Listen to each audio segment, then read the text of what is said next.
ಶಾಮಿ ಸ್ಥಳೀಯ ಹೆಸರು, light millet local ಹೆಸರು. ಇದು ರಾಗಿ ಥರನೇ ಇದು ಒಂದು ರೀತಿಯ ಸಿರಿಧಾನ್ಯಗಳ ಬೆಳೆಯಾಗಿದೆ. ಇದು ಸಹ ಕೆಲವು ಕರ್ನಾಟಕದ ಕೆಲವು ಪ್ರದೇಶಗಳಲ್ಲಿ ಈ ನವಣೆಯನ್ನು ಬೆಳೀತಾರೆ. ಇದು ಸಹ ಏನು ಇತ್ತೀಚೆಗೆ ನಾವು ಶುಗರು ಬಿ ಪಿ ಅಂತ ಹೇಳ್ತೀವಿ, ಇದು ಶುಗರ್ ಮತ್ತು ಬಿ ಪಿಯನ್ನು ಕಂಟ್ರೋಲ್ ಮಾಡುವಂತಹ ಈ ನವಣೆಯನ್ನು ಇತ್ತೀಚಿನಲ್ಲಿ ಎಲ್ಲರೂ ಸಹ ತಿನ್ನಲು ಹಂಬಲಿಸುತ್ತಿದ್ದಾರೆ. ಇದು ಸಹ ಏನು ಈ ನವಣೆ ಸಿರಿಧಾನ್ಯಗಳಲ್ಲಿ ಆದ ಒಂದು ರೀತಿಯ ತಳಿ. ಇದು ಸಹ ಏನು ದೇಹ ಆರೋಗ್ಯದ ಉನ್ನತಿಯನ್ನು ಬೆಳೆಸ್ತದೆ.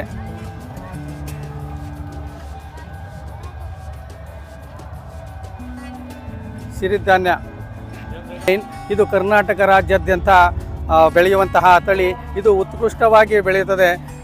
ಹಾಗಾಗಿ ಇದು ಪ್ರತಿಯೊಂದು ರೋಗ ರುಜಿನಗಳನ್ನು ಹೋಗಲಾಡಿಸಲಿಕ್ಕೆ ಇದೊಂದು ರಾಗಿ ಉತ್ಕೃಷ್ಟವಾಗಿದೆ. ಉತ್ತಮವಾದ ದೇಹಕ್ಕೆ ಪೋಷಕಾಂಶಗಳನ್ನು, ಪ್ರೋಟೀನ್ಗಳನ್ನ, ವಿಟಮಿನ್ಸ್ಗಳನ್ನ ಕೊಡುವಂತಹ ತಳಿ ಈ ರಾಗಿ ಇಂಡಾ 9. ಕೊರಲೆ ಇದು ಕರ್ನಾಟಕ ರಾಜ್ಯದ ಕೆಲವು ಭಾಗಗಳಲ್ಲಿ, ಅದರಲ್ಲೂ ಕೆಲವು ಜಿಲ್ಲೆಗಳಲ್ಲಿ ಮಾತ್ರ ಈ ಕೊರಲೆಯನ್ನು ಬೆಳೀತಾರೆ. ಇದು ಸಹ ವಿಶಿಷ್ಟವಾದಂತಹ ರಾಗಿ ರೀತಿಯನ್ನೇ ಇರ್ತದೆ. ಹಾಗಾಗಿ ಇದು ಸಹ ಪ್ರೋಟೀನ್ ಅಥವಾ ಮಿನರಲ್ಸ್ಗಳೆಲ್ಲನೂ ಹೊಂದಿರುತ್ತದೆ ಈ ಕೊರಲೆ. ಹಾರಕ ಇದು ಕೋಡೋ ಮಿಲೆಟ್.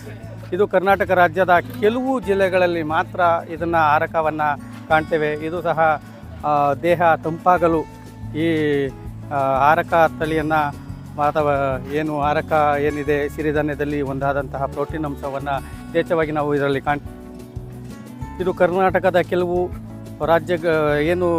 ಜಿಲ್ಲೆಗಳಲ್ಲಿ ನಾವು ಕಾಣ್ತೇವೆ. ಇದು ಸಹ ಏನು ರಾಗಿ ತಳಿ. ಇದು ಸಿಹಿ ಮುಸುಕಿನ ಜೋಳ, ಸ್ವೀಟ್ ಕಾರ್ನ್ ಅಂತ ಹೇಳ್ತೀವಿ. ಇದನ್ನು ಕೆಲವು ಪ್ರದೇಶಗಳಲ್ಲಿ ನಾವು ಸಿಹಿ ಮುಸುಕಿನ ಜೋಳವನ್ನು ಕಾಣ್ತೇವೆ. ಇದು ದೇಹ ಎಲ್ಲ ಕಡೆಯೂ ಬೆಳೀತಾರೆ. ಮುಸುಕಿನ ಜೋಳವನ್ನು ಎಲ್ಲ ಕಡೆಯೂ ಸಹ ಬೆಳೀತಾರೆ, ಸಮೃದ್ಧವಾಗಿ ಬೆಳೀತಾರೆ. ಆದರೆ ಸಿಹಿ ಮುಸುಕಿನ ಜೋಳವನ್ನು ಸ್ವೀಟ್ ಕಾರ್ನ್ ಅಂತ ಏನು ಹೇಳ್ತೀವಿ, ಅದನ್ನು ಕೆಲವು ಪ್ರದೇಶಗಳಲ್ಲಿ ಬೆಳೀತಾರೆ. ಇದೇನು ಈ ನಾಡಿನಲ್ಲಿ, ಇನ್ನು ಸಿಟಿಗಳಲ್ಲಿ ಈ ಸಿಹಿಯಾದಂತಹ ಖಾದ್ಯಗಳನ್ನು ಇದು ಸಹ ಈ ಸಿರಿಧಾನ್ಯಗಳಲ್ಲಿ ಒಂದಾಗಿದೆ. ಇದು ಸಹ ಊದಲು. ಇದು ಪ್ರೋಟೀನ್, ಇದು ಉತ್ತಮವಾದ ಪ್ರೋಟೀನ್ ಮತ್ತು ಶುಗರು, ಬಿ ಪಿ ಇರೋಂಥವ್ರು ಇದನ್ನು ಯಥೇಚ್ಛವಾಗಿ ಬಳಸುತ್ತಿದ್ದಾರೆ.